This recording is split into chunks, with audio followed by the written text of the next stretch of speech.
അപ്പോൾ നമ്മുടെ ചേച്ചിയുടെ കല്യാണ വിശേഷങ്ങൾ ദേ ഇവിടെ സ്റ്റാർട്ട് ചെയ്യാണ്. അപ്പോൾ കല്യാണക്കുറിയിൽ നിന്ന് തന്നെ തുടങ്ങാം. ഇതാണ് ചേച്ചിയുടെ വെഡ്ഡിങ് കാർഡ്. ഫെബ്രുവരി 2 മാരേജ്. അപ്പോൾ പയ്യെ പയ്യെ എല്ലാ വിശേഷങ്ങളും ഞാൻ പോസ്റ്റ് ചെയ്യുന്നതാണ്. അപ്പോൾ ആരും കാണാൻ മറക്കരുത്.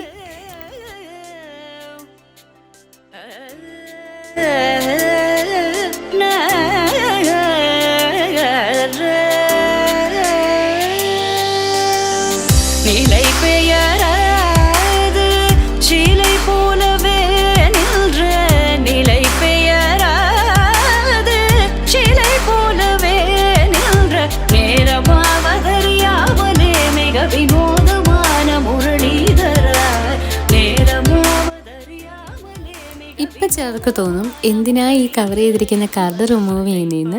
എന്തിനാന്ന് വെച്ചാൽ നമ്മളുടെ ഒരു ആചാരപ്രകാരം, നമ്മളുടെ ഒരു രീതി പ്രകാരം നമ്മൾ വെഡ്ഡിങ് കാർഡിൻ്റെ 4 സൈഡിലും മഞ്ഞൾ തേക്കും. ഞാൻ ഇവിടെ അങ്ങനെ കണ്ടിട്ടില്ല കാർഡിൽ മഞ്ഞൾ തേക്കുന്നത്. നമ്മളുടെ ഒരു രീതിയിൽ അങ്ങനെ തേക്കും. സൈൻ ഞാൻ ഒരുപാട് കാർഡുകളിൽ കണ്ടിട്ടുണ്ട്. ഈ മഞ്ഞൾ തേക്കുന്നതിൻ്റെ ഐതിഹ്യം എന്താണെന്ന് വെച്ചാൽ ഐശ്വര്യമാണ്. അപ്പോൾ നമ്മളൊരു കാർഡിൽ വിവാഹം സമയത്ത് നമ്മൾ ഈ ഐശ്വര്യം മഞ്ഞൾ തേച്ച് കഴിഞ്ഞാൽ നമുക്ക് അതിൻ്റേതായ ഒരു ഐശ്വര്യമുണ്ട്. ഐശ്വര്യത്തിന് വേണ്ടിയിട്ടാണ്. അപ്പോൾ എന്തെന്ന് വെച്ചാൽ കാരണവന്മാരത് ചെയ്തു, നമ്മളിപ്പോൾ അത് കണ്ടിന്യൂ ചെയ്തു. അതാണ് സംഭവം.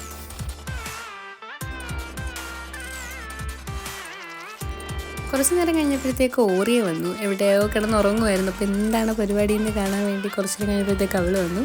പിന്നെ അപ്പായും അമ്മയും അമ്പലത്തിൽ പോയിരുന്നതാണ്. അപ്പോൾ അവർ വന്നു. അമ്മ വന്നിട്ട് കാർഡ് അഴിച്ചു കൊടുക്കുകയാണ് പെട്ടെന്ന് പരിപാടി കഴിയാൻ. അപ്പോൾ ഞാൻ മഞ്ഞളിട്ട് മാറ്റും, അബി സൈൻ ചെയ്യും. അങ്ങനെയായിരുന്നു. പിന്നെ കുഞ്ഞമ്മ വന്നു, എൻ്റെ ഒരു കൂട്ടുകാരി സൂഫിയ വന്നു. അവളാണ് എൻ്റെ ഒഫീഷ്യൽ വീഡിയോഗ്രാഫർ.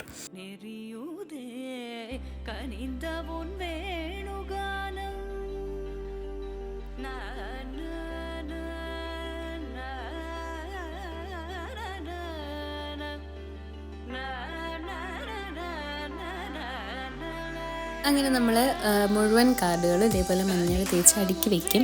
ഒറ്റ ട്രിപ്പിൽ നടന്നില്ല കേട്ടോ, ഒരുപാട് കാർഡുകൾ ഉണ്ടായതുകൊണ്ട് ഒറ്റ ട്രിപ്പിൽ നടന്നില്ല. നമ്മൾ പിന്നെയാണ് ഫുൾ കാർഡും ചെയ്ത് വെച്ച്.